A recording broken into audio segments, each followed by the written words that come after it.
Salut à tous et bienvenue dans ce nouveau numéro de Défocus. Cette fois-ci, nous allons parler de la boîte d'initiation Ultimate de Age of Sigmar, la partie Stormcast. Let's go.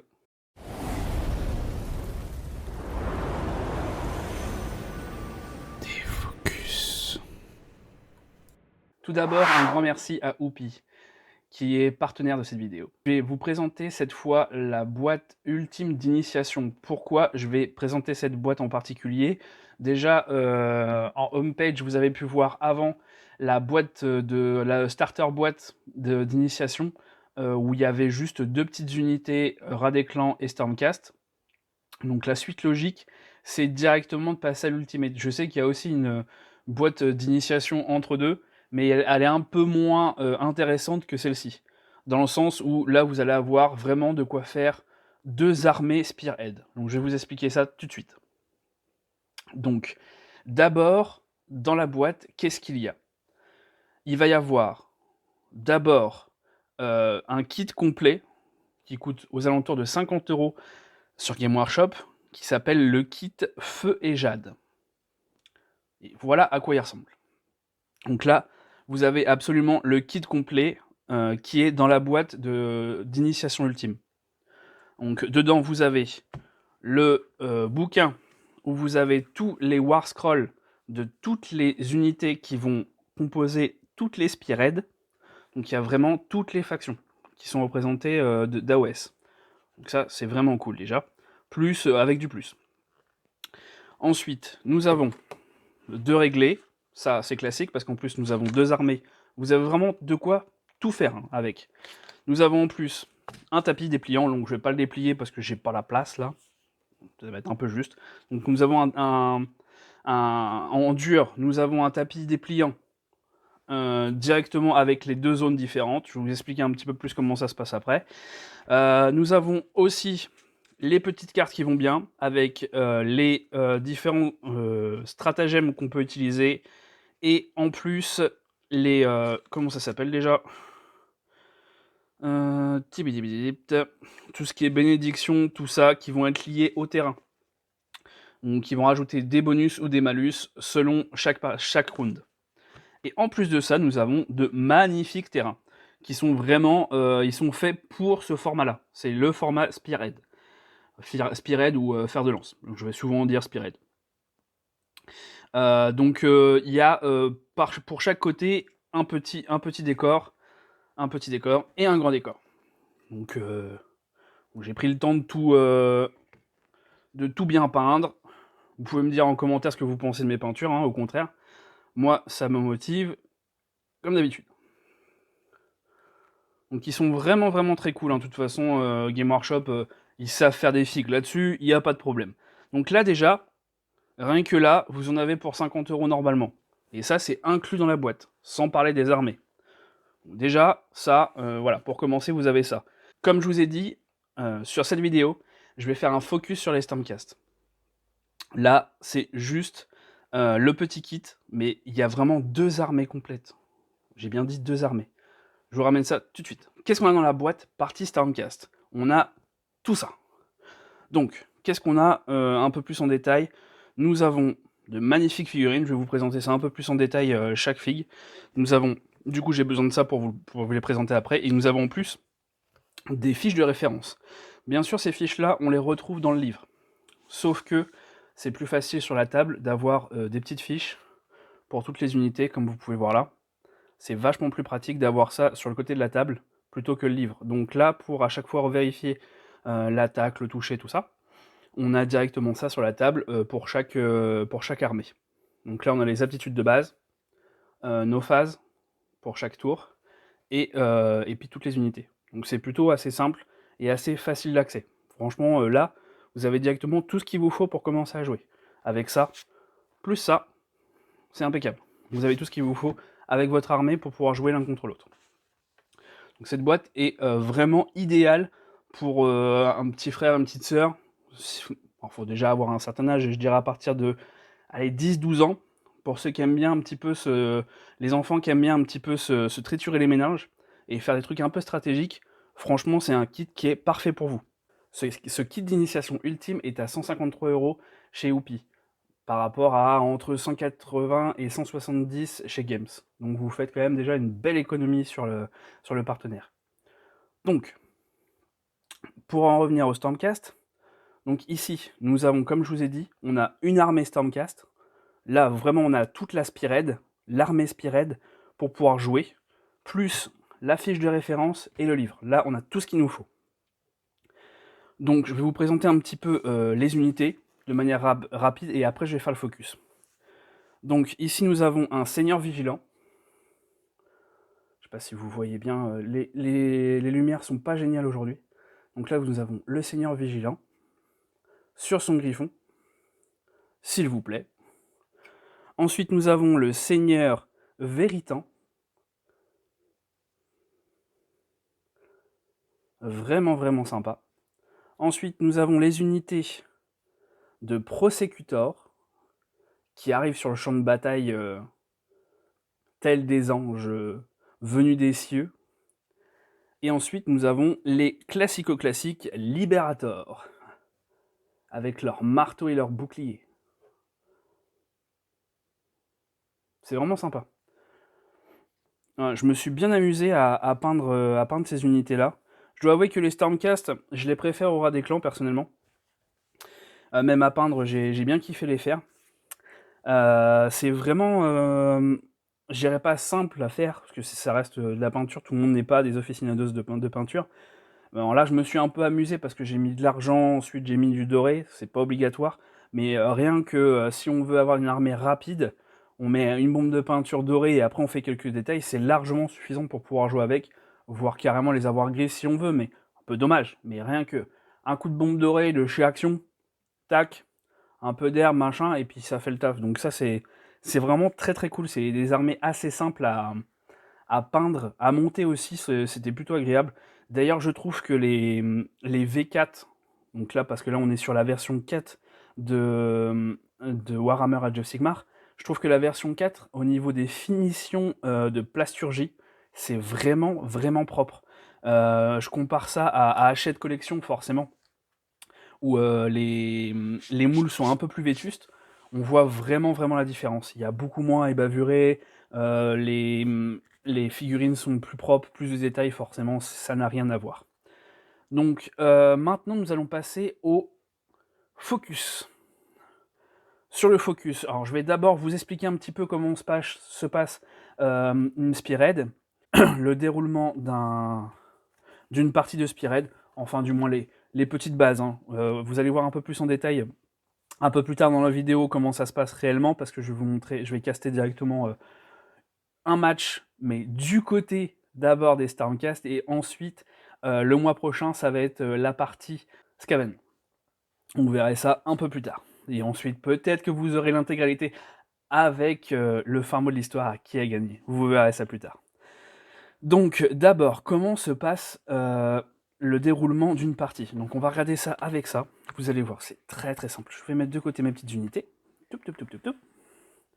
Hop, donc ici, vous allez voir, tout est expliqué.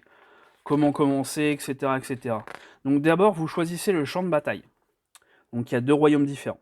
Donc le royaume avec la lave et le royaume avec un peu plus le côté, comment dire, le côté pas vert, mais le côté un peu sale, le royaume un peu qui a été contaminé. Voilà. Donc vous choisissez d'abord le royaume que vous voulez. C'est fait d'abord par un lancer de dés. Celui qui gagne le lancer de dés choisit la zone qu'il veut. Ensuite, vous choisissez vos aptitudes de régiment et vos optimisations. Je vais vous montrer tout de suite à quoi ils ressemblent. Et après, on peut démarrer la partie. Mais les parties, comment elles se déroulent? Elles se déroulent en 4 manches. 4 manches, mais il y a un tour par joueur. Sur 4 manches. Et à la fin de ces 4 manches, on compte les points. À la fin de chaque tour de joueur, on compte les points qu'il a gagnés. C'est des prises de position, ça peut être des cartes, etc., etc. Parce que, attention, les cartes sont très importantes dans ce mode de jeu. Nous avons effectivement des points à gagner pour les objectifs. Il y a des objectifs sur la carte, comme vous pouvez voir là. Ici, hein, vous voyez, il y a 5 objectifs à prendre. Celui qui, au tour de joueur, on calcule le nombre d'objectifs qu'il a eu, ça fait 2 points maximum, plus 1 si il a plus d'objectifs que l'adversaire. En plus de ça, c'est le maximum qu'on peut avoir juste avec les objectifs. Et si on veut des points en plus, il faut les faire avec les tactiques de bataille. Les tactiques de bataille, comme je vous les ai montrés, c'est avec les cartes. On en tire 3 au début de chaque, au début de chaque round. Et donc, sur cela, il y a d'autres objectifs. Il peut y avoir tuer des personnes, avoir un objectif précis, des choses comme ça. Et si on réussit ça, on a 1 point par carte réussi. Ce qui fait un total, je crois, de maximum 6. Même si des fois, il y a des petits tricks, on peut avoir un peu plus. Mais normalement, le maximum, c'est 6 points en un tour. Une fois qu'on a fait nos 4 rounds, celui qui a le plus de points à la fin a gagné. C'est pas plus difficile que ça au niveau de la manière de gagner. Donc après, effectivement, il y a des petites subtilités pour chaque faction. Mais dans les grandes lignes, les Spirits, c'est comme ça que ça se joue. Donc, une fois que nous avons fait le déploiement des petits décors et de nos unités, je vous expliquerai ça dans la partie qu'on va faire un peu plus tard. Nous allons commencer, nous allons choisir nos aptitudes. Donc, là, nous sommes chez les Éternels de l'Orage. Pour commencer, petit point fluff. C'est seulement lorsque les hordes du chaos menacent d'étouffer toute vie des royaumes que le dieu roi fait appel aux confréries vigilantes. Ces formations d'élite sont menées par les éternels des chambres de la perdition, des guerriers ayant vu trop de batailles, à l'âme si érodée qu'ils ne sont presque plus que des vaisseaux de la volonté de Sigmar. Si leur manque d'humanité les rend impitoyables, ils sont virtuellement incorruptibles. Ils peuvent ainsi arpenter des terres corrompues qui condamneraient par la mutation des guerriers inférieurs. Donc, comme vous aurez compris, les Éternels de l'Orage ou Stormcast sont des guerriers venant d'autres tombes qui ont été reforgés et qui perdent leur humanité à chaque fois qu'ils meurent. Un peu plus.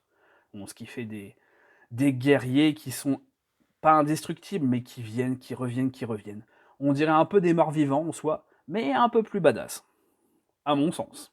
Donc, pour commencer, nous avons les traits de bataille. Donc, ces traits-là sont directement liés à la faction. Vous allez me dire, tout ça, c'est lié à la faction? Peut-être. Mais ces aptitudes-là, nous n'avons pas besoin d'en choisir une. Nous avons tous les traits. Donc, tout ça peut être appliqué pendant la bataille. Donc, ici, chez les Éternels de l'Orage, nous avons le bouclier d'Azir que nous pouvons faire une fois par bataille. Nous annonçons une unité amie jusqu'à la fin de votre prochain tour. Cette unité a une protection de 5+.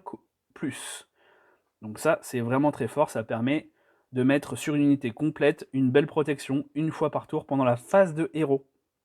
Une fois par bataille pendant la phase de héros. Donc bien choisir, si on pense qu'on est un petit peu submergé, ça peut être sympa de faire ça pendant notre phase de héros, même si ça risque d'être un petit peu difficile à voir, à part si on sait on va essayer d'aller au front direct, ça peut être sympa aussi au premier tour, à voir selon les objectifs qu'on a au niveau des cartes.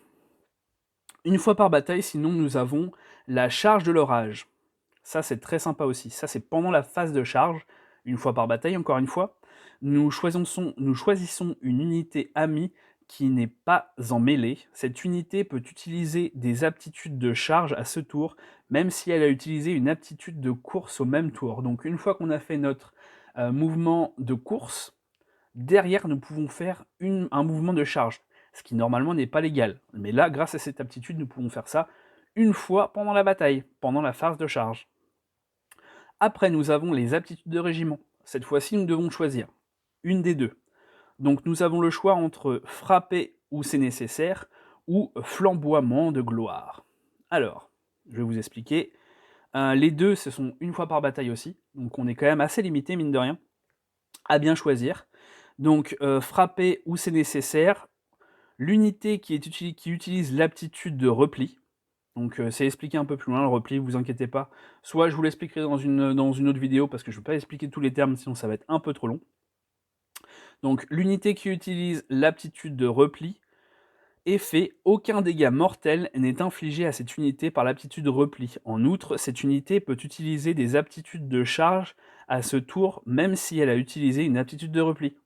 Ça permet d'avoir un repli gratuit en gros. Je schématise. Nous avons flamboiement de gloire. Donc, choisissez une unité amie qui est en mêlée cette fois, jusqu'à la fin de la phase. Ici, c'est une phase de mêlée, comme j'ai bien indiqué. Avant, c'était quelle phase déjà? Annoncer l'aptitude de repli. C'est seulement en réaction. Donc ça, on peut le faire... on peut le faire à n'importe quel moment où on replie. Donc ça, c'est pas mal aussi. Donc ici, n'importe quelle phase de mêlée. Donc, ça peut être pendant la phase adverse ou pendant notre phase, parce qu'on a deux phases de mêlée, à ne pas oublier. Donc, choisir une unité amie qui est en mêlée jusqu'à la fin de la phase. Chaque fois qu'une figurine de cette unité est tuée, faites un jet de vengeance d'un D6 sur 4 ou plus, infligez un dégât mortel à une unité ennemie et en mêlée avec cette unité. Ça peut vraiment être très très sympa. Quand vous savez que vous allez prendre très cher, donc à chaque fois qu'une figurine est tuée, faites un jet de vengeance. Donc par exemple, on va prendre du coup l'unité la plus populeuse qui sont les Libérators. Je crois que c'est les Libérators, je ne suis pas sûr.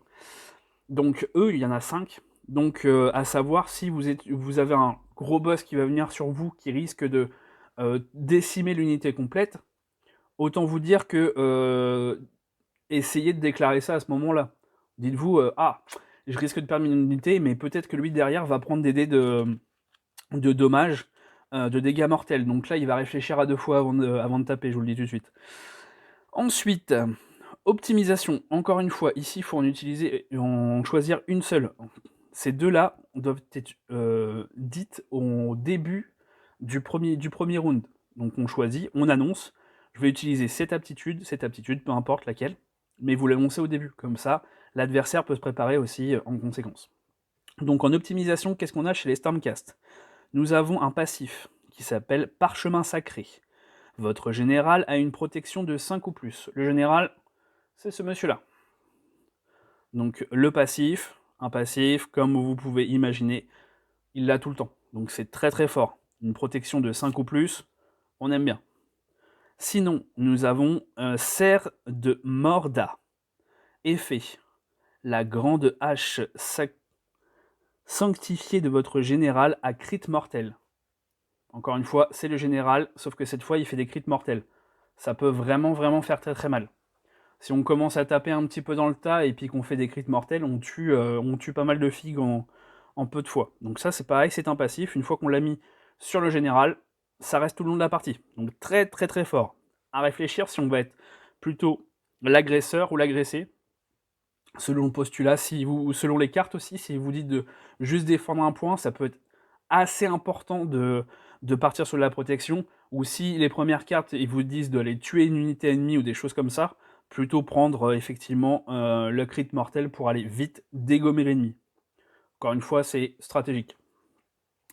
Ensuite, nous avons une autre optimisation qui s'appelle breuvage de vie argent. Alors, qu'est-ce que c'est? Votre général a frappe en premier à cette phase. Ah, intéressant. Ça peut être pas mal, ça peut être pas mal. À n'importe quelle phase de mêlée aussi. Même si je préfère quand même taper en crit mortel, mais bon. Selon les cas, ça peut être intéressant aussi. À voir. Une fois par bataille. Ça, c'est pareil, c'est une fois par bataille, on peut pas le faire tout le temps. Il a un breuvage, il le prend, puis d'un coup, il est berserk et il peut taper en premier. Une fois par bataille, fin de n'importe quel tour. Ok. Pendentif du néant. Alors, jetez un dé pour chaque unité ennemie qui conteste le même objectif que votre général.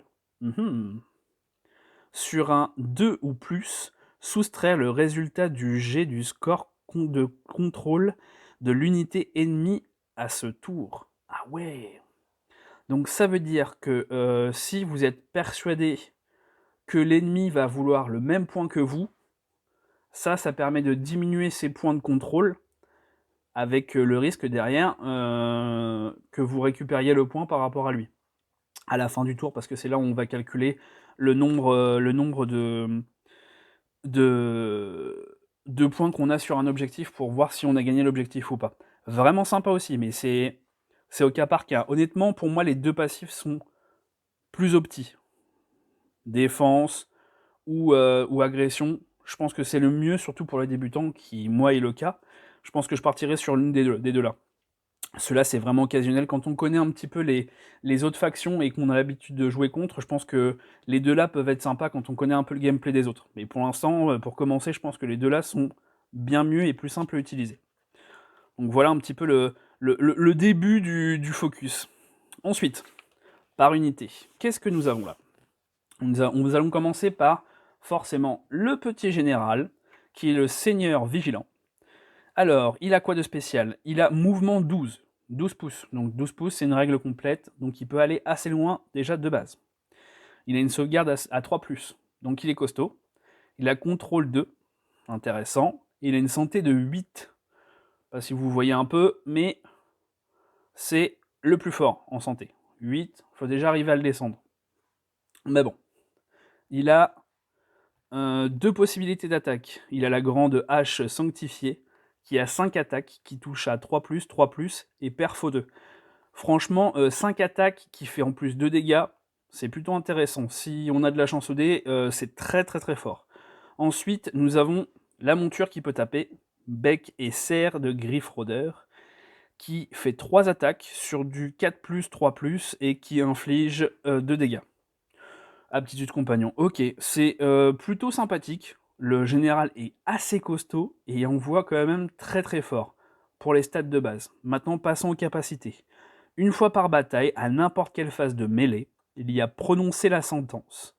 Annoncez, choisissez une unité amie qui n'est pas un héros, entièrement à 12 pouces de cette unité comme cible. Donc un héros, ça peut être Alors lui, je ne sais pas s'il est considéré comme héros. Oui, il est considéré comme héros. Là, c'est marqué ici, hein, les mots-clés. Donc celui-là, forcément, c'est lui-même et lui ne peuvent pas être ciblés par cette aptitude. Donc à 12 pouces, lui à 12 pouces pendant la phase de mêlée, à n'importe quelle phase de mêlée, ouais, à n'importe quelle phase de mêlée, il peut faire un truc. Alors qu'est-ce qu'il fait? La cible peut utiliser 2 aptitudes de corps à corps à cette phase, après avoir utilisé la première, toutefois, et la frappe en dernier pour le reste de la phase. Ok. Donc elle va pouvoir attaquer 2 fois. C'est monstrueux, hein, vraiment. Alors vous imaginez, eux sont pas très loin de eux ou de eux, et sont en train de bourrer. Ils lui filent ça, ils attaquent 2 fois, déjà qu'ils sont forts a priori. Ça va envoyer, hein. Ouh là là là là. Par contre, c'est une fois par bataille. Sinon, ce serait trop trop trop. Ensuite, il y a pendant la phase de héros. Donc la phase de héros, je ne vous ai pas expliqué, mais c'est vraiment la première phase. Je vous expliquerai un petit peu plus le déroulement d'une partie complète, mais tout est marqué dans le livret de référence, chaque phase, pour un tour complet de quelqu'un. Mais ça va très vite en réalité, les phases souvent, c'est on fait l'aptitude, paps, on passe à l'autre. Ensuite, la phase de héros. Planifier l'attaque, annoncer, choisir un objectif que vous ne contrôlez pas, jusqu'à la fin du tour, ajouter 1 au jet de touche, des attaques de mêlée des unités amies qui ciblent les unités ennemies contestant l'objectif. Ok, alors je réfléchis. Ok, donc mettons, lui, il cible une des unités qui sont là. On ne sait pas préciser héros ou pas, donc peu importe, on peut cibler n'importe qui est ami. Qui va être en mêlée contre d'autres qui sur un objectif que lui n'a pas, à ce que j'ai compris. Mais qu'on ne contrôle pas encore. Donc hop, je les cible, ils partent vers un objectif et ils auront plus en toucher sur le tour d'après. Pourquoi pas, ça permet d'avoir un objectif plus rapidement. Ok, c'est ok. Donc le seigneur, il fait vraiment le café, hein, parce que ça en plus c'est à chaque phase de héros. Donc faut pas qu'il soit trop loin de ses copains. Ok. Ensuite, avec des spécifications particulières aussi, il y a le seigneur Véritan, qui a un bâton. Ça me fait rire parce que la dernière fois, le bâton, c'est le seul truc où j'avais des bons jets la dernière fois que j'ai joué avec. C'était un peu triste, mais bon, bref. Nous avons un bâton d'adjuration qui a une attaque qui touche à 3 qui perfo 1 et qui fait que 3 dégâts. C'est un petit bâton, il n'est pas fait de base pour taper, honnêtement. Par contre, il a une lame de jugement qui fait 3 attaques, qui touche à 3 et qui blesse à 3, et qui fait dégâts sur D3. Donc D3, on lance un D6 et on divise par 2. Et il a anti-sorcier et anti-prêtre. Il fait un perfo en plus sur des prêtres et des sorciers. Je suis pas sûr. Si, je crois qu'il y en a chez les rats des clans en plus. Ou selon qui cible, il peut avoir la perforation en plus de celle qu'il y a là. Donc, qu'est-ce qu'il a de spécial en plus? Il bouge que de 5 pouces, donc il va un peu moins vite que les autres en plus. Il va à peu près la même vitesse que les libérateurs, ok. Il a 6 de santé. Non, j'ai dit 6 de santé. Il a une sauvegarde à 3. Donc, sauvegarde à 3, c'est bien. Ensuite, il a 2 de contrôle. Ok, donc en fait, c'est plutôt une bonne figurine. Il est assez fort. Par contre, il tape pas très fort. Mais il a des capacités. Après, sur un D3, c'est pas trop mal quand même. Ouais, il n'est pas hyper fort par rapport au seigneur vigilant, forcément. Ça paraît pas énorme, mais c'est ok. Par contre, il a quoi pendant la phase de héros? Il a le feu purificateur. Annoncez, choisissez une unité ennemie visible à 12 pouces de cette unité comme cible, puis faites un jet de récitation sur un D6. Sur 3 ou plus, jetez un dé pour chaque figurine de l'unité ciblée. Pour chaque 5+, infligez un dégât mortel à l'unité ciblée. Donc, comment vous résumez ce truc-là? Donc, lui cible une unité. Dans l'idéal, une unité populeuse, parce que du coup, on va pouvoir jeter plein de dés et peut-être faire un massacre. Peut-être, potentiellement.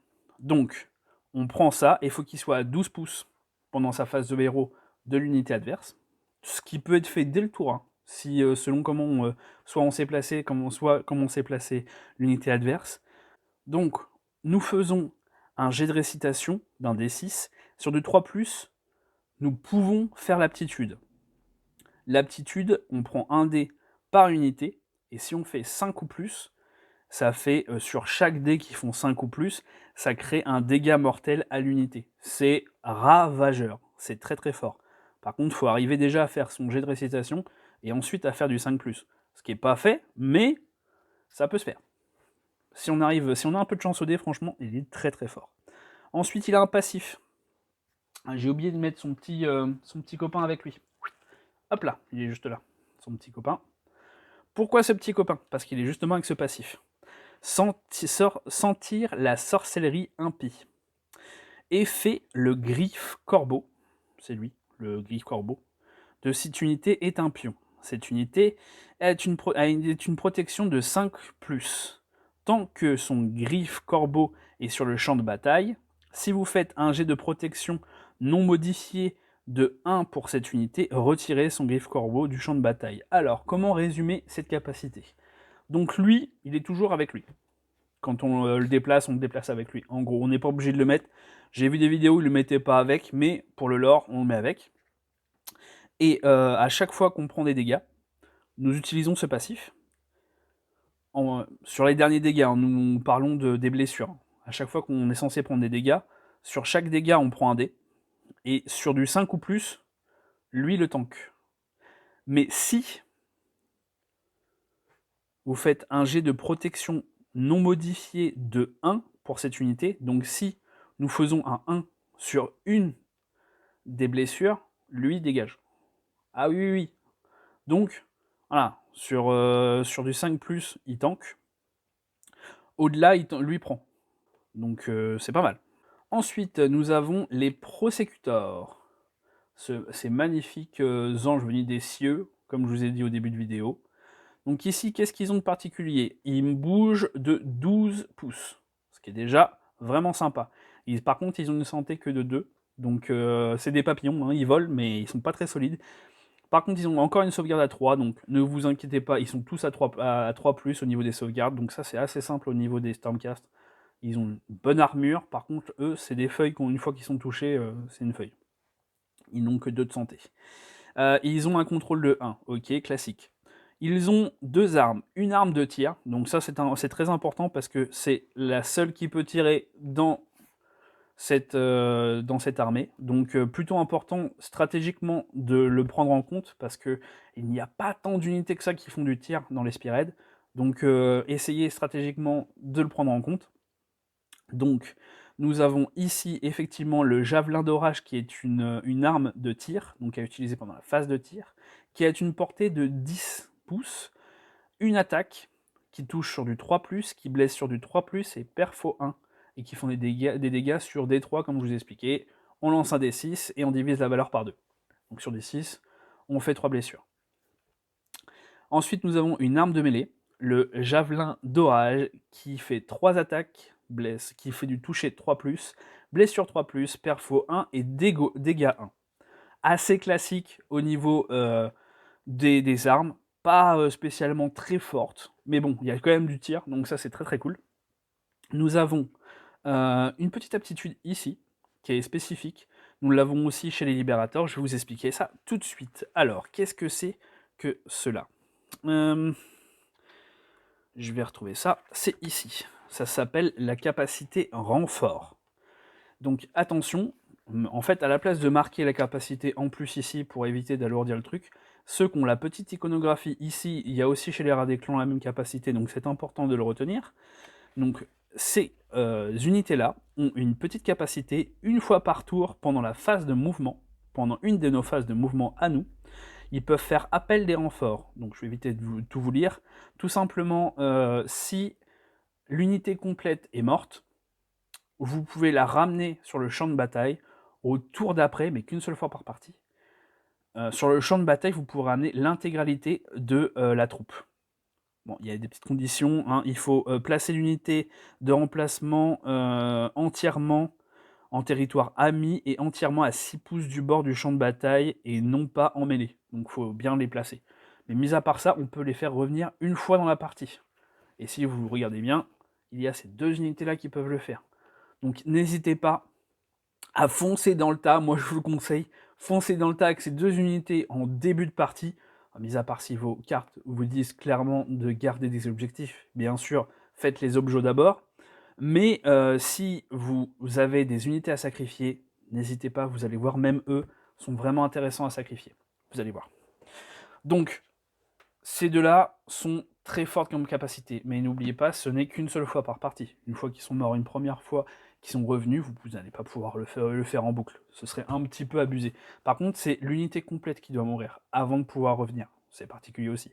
Si vous reste une fille, vous n'allez pas pouvoir rester tout le tour d'après. C'est pas possible. Donc, il y a aussi une petite capacité passive chez les prosécutors qui s'appelle Héros de Vertu. C'est un effet quand vous faites un jet de charge pour cette unité, il y a un jet supplémentaire. C'est extrêmement fort. En gros, sur une charge, normalement, on est censé avoir 2 dés, qui fait un total d'une règle, c'est-à-dire 12 pouces. Donc 6 et 6, 12 maximum. Sauf que là, on a le droit d'utiliser 3 dés à la place. Donc autant dire que les charges sont quasi tout le temps réussies avec eux, et en plus, ils ont la capacité, même si elle n'est pas marquée, vol. Là, c'est marqué juste en mots-clés, mais ils n'ont pas rajouté la capacité.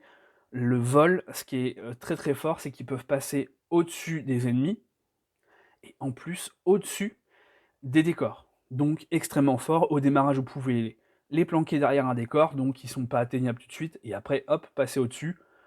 Vous n'avez pas besoin de contourner, hop, une charge, c'est parti, très rapidement. Ils sont très rapides et très forts. Donc au niveau du côté un peu tanky, et au niveau de leur capacité de mouvement, ils sont extrêmement forts. Après, comme je disais, c'est un peu des papillons parce qu'ils volent, mais ils sont pas très solides de santé, c'est un peu triste. J'aurais bien vu ça un peu plus gros, mais bon, on peut pas non plus mettre trop tanky tout. Ensuite, pour finir, nous avons les libérateurs, qui ont 5 de mouvement, donc avancent moins vite que les prosécuteurs, ce qui est logique parce que c'est une armée à pied. Sauvegarde à 3+, comme je vous ai dit, ils sont tous armurés, donc forts. Contrôle à 1, santé à 2. Logique, c'est une petite troupe.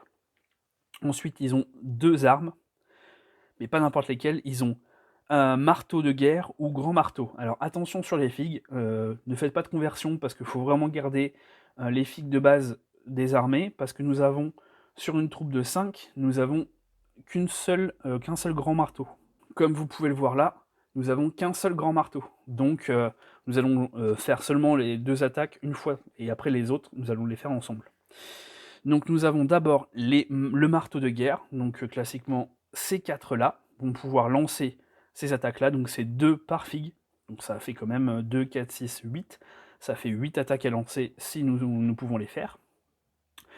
Ça touche sur du 3+, ça blesse sur du 3+, perfo à 1 et dégâts 1, et ça quand même critique mortel. Donc c'est extrêmement fort. Ensuite, nous avons le grand marteau. Donc, ce que je vous conseille de faire, c'est que quand vous êtes en combat en mêlée avec ceux-là, ce qui arrive régulièrement parce qu'ils sont faits pour ça, essayez de garder lui en dernier. Moi, c'est ce que je fais en général. Enfin, c'est ce que j'ai fait la dernière fois. Je les ai joués qu'une seule fois. Vous les mettez comme ça, vous êtes tranquille. Lui, il reste à l'arrière, et puis il pourra continuer à taper un peu plus fort. Parce que regardez ça, il a 2 d'attaque, touche à 3, blesse à 3, perfo à 1, mais par contre 2 dégâts. Vous imaginez sur critique mortel à 2, ça peut descendre 2 unités très rapidement. C'est très très fort. Alors, les Libérators ont quoi comme passif? Ils ont un petit truc en plus. Le petit truc en plus, c'est quoi? Solide défenseur. Ils ont un effet, ajouter 3 au score de contrôle de cette unité tant qu'elle conteste un objectif entièrement en territoire ami. Donc celle-ci, quand on est chez nous, parce qu'effectivement le terrain, je ne sais pas si vous êtes au courant, mais le terrain est séparé en 2. Il y a un territoire A, territoire B. Vous pouvez le voir là. En général, on le détermine en début de partie. C'est celui qui est de ce côté-là qui prend celui-là, ainsi de suite. Ce qui fait que là, c'est ton territoire. Donc ça, c'est le territoire ami. Donc il va pouvoir défendre ça, ça et ça en territoire contesté. Pour ça. Donc il aura 3 de score de contrôle à la place de 1, ce qui est très fort. Donc voilà, pour résumer, je trouve que cette Spearhead est plutôt forte, à mon sens. Assez agréable à jouer parce que plutôt tanky. Alors par contre, il faut avoir de la chance au dé, qui n'est pas du tout mon cas, je vous le dis tout de suite. En général, je me fais ramasser. Ils tapent très fort, ils peuvent revenir. Donc conseil, selon les cartes que vous allez tirer en objectif, n'hésitez pas à sacrifier vos troupes, surtout les prosécuteurs et libérateurs, parce qu'ils peuvent revenir un tour après ou 2 tours après, selon si vous avez beaucoup de descente. Par contre, essayez de ne pas sacrifier trop vite votre seigneur Veritank, parce que lui, il a une capacité en face de héros qui est vraiment destructrice si vous arrivez à faire vos jets. Parce que sur un D6, il faut arriver à faire du 3+ au démarrage, et ensuite, vous pouvez peut-être annihiler une bonne partie de la troupe, voire une troupe complète, rien qu'en faisant ça. Donc c'est très très fort. Donc voilà, je pense que le focus est plutôt complet sur les Stormcast. J'espère que ça vous a plu, cette partie-là. Donc tout de suite, vous allez avoir la présentation de Whoopi, et juste après, vous allez avoir la partie Stormcast, une partie filmée à l'association des gardiens du jeu. Let's go! Whoopi est le partenaire de cette vidéo. C'est le spécialiste jeux de société, jeux de cartes à collectionner, jeux de figurines et wargames, modélisme et accessoires de jeu. Et bien plus encore. Whoopi, c'est votre partenaire ludique. Salut, moi c'est Mathieu, débutant en Spearhead, ça va être ma première partie. Là ce soir je joue les Stormcast, le Seigneur Vigilant, 3 Prosécuteurs, le Seigneur Veritank qui est juste là et son Griffe Corbeau, et 5 Libérators. Ok, et que penses-tu cette armée pour l'instant? Est-ce que tu appréhendes un peu la partie? Non, j'appréhende pas, on va voir ce que ça donne. Je sais qu'en face ils vont être plus nombreux, mais peut-être plus petits à déglinguer. Mais non, je pense que les Stormcast, ça fait pas mal de ménage. Ok, bon courage alors. Donc nous avons les Skaven qui ont fini le déploiement. Maintenant, c'est au tour des Éternels de l'Orage, ou Stormcast. À toi de jouer.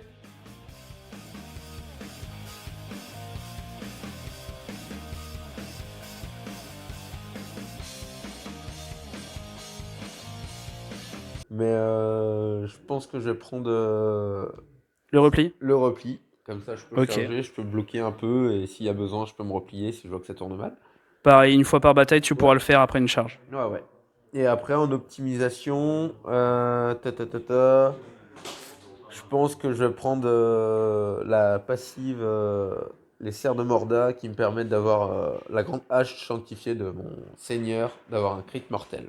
Ok, on part sur de l'agressivité du côté Stormcast.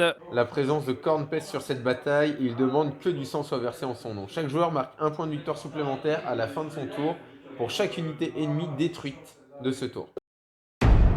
Début du round 1. Les guerriers de l'orage avec... Ok. As-tu des choses à faire en phase de héros? Du coup, je n'ai pas de phase de héros à faire. Ok, pas de phase de héros non plus pour les Stormcast. Donc maintenant, directement, la phase de mouvement.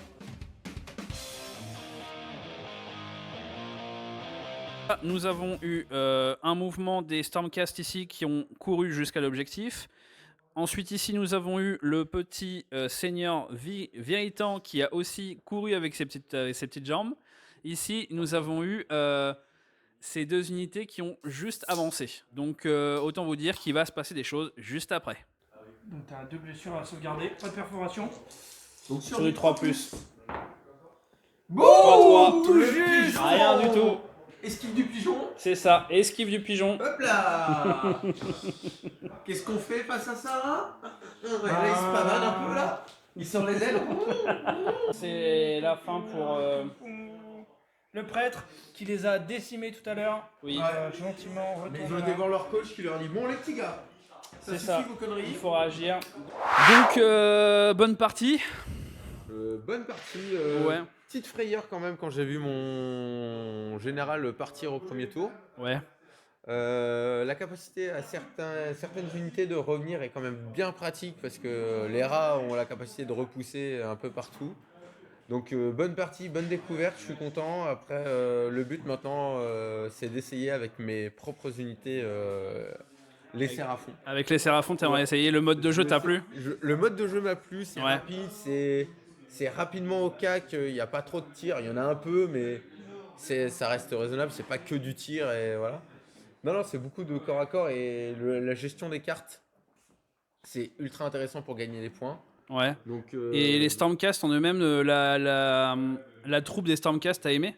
Alors la trompe des Stormcast, ça a l'air sympa. Je pense que j'ai pas forcément bien utilisé mes Stormcast. Je les ai pas utilisés à 100%, je les ai pas bien exploités. Ouais, c'est la première game aussi. Mais je pense qu'avec un peu d'expérience avec eux, il y a moyen de faire des gros ravages. Ouais, je pense qu'il y a moyen de ceux que se j'appelle depuis le début les pigeons Ouais. peuvent se déplacer partout. Donc pour choper des objets, ça peut être bien pratique.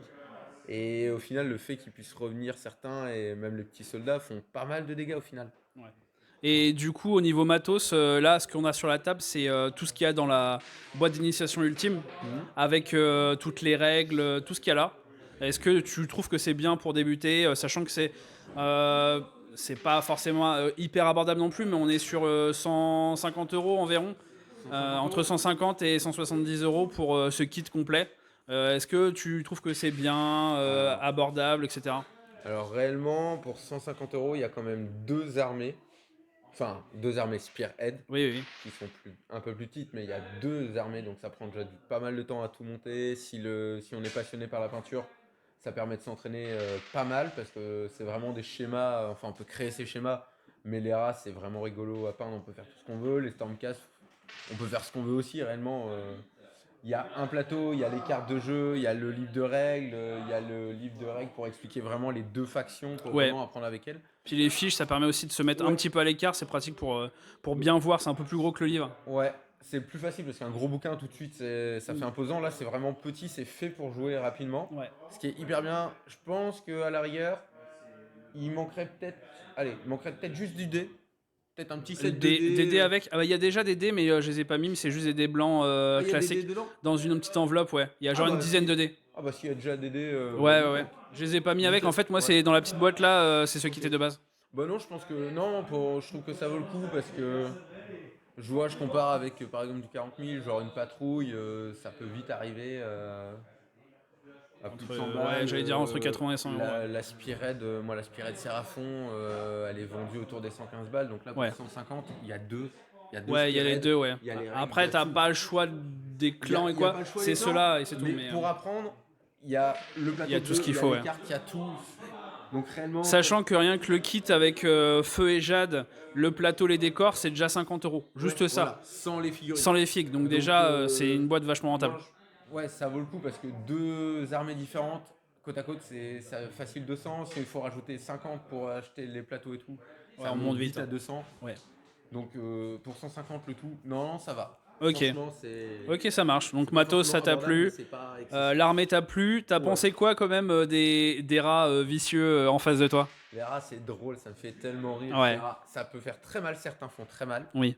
Le petit technomage était rigolo, moi je le voyais bien en mode sneak à mettre ses petits coups de dague. Plus fort au loin qu'au cac. Ouais. Mais non, les rats c'est vraiment... ouais, c'est un peu des chouchous quand même. Pour toi? Ouais, malgré que j'en ai détruit des milliers et des milliers dans les Vermintide. C'est un peu mes chouchous.